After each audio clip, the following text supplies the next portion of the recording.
Quoi qu'il en soit, les accusations se font de plus en plus précises à l'encontre de Dominique Strauss-Kahn. Dans les milieux de l'enquête, on affirme notamment que certains documents antidatés porteraient la signature du ministre de l'économie et des finances lui-même.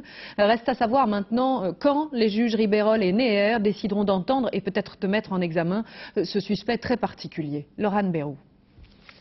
Quand vendredi dernier, le procureur Jean-Pierre Dintillac autorise la délivrance d'un réquisitoire supplétif pour faux et usage de faux contre messieurs Strauss-Kahn, Spytakis et tous autres, le sort en est jeté pour le ministre des Finances.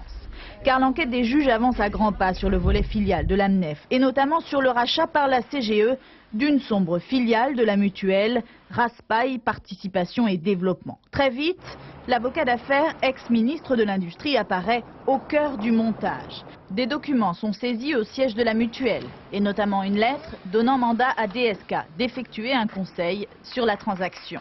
Des documents qui prouvent le travail de conseil effectué par DSK. C'est la ligne de défense adoptée par son avocat. Nous l'avons joint au téléphone.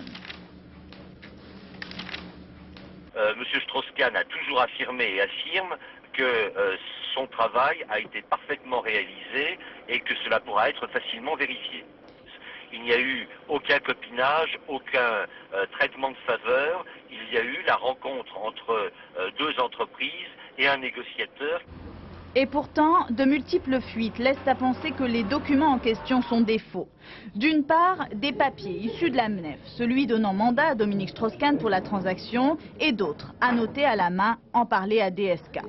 Dans l'autre sens, une note d'honoraires et un courrier, signé par DSK lui-même. Selon le laboratoire scientifique de la police judiciaire, tous ces documents seraient post-datés.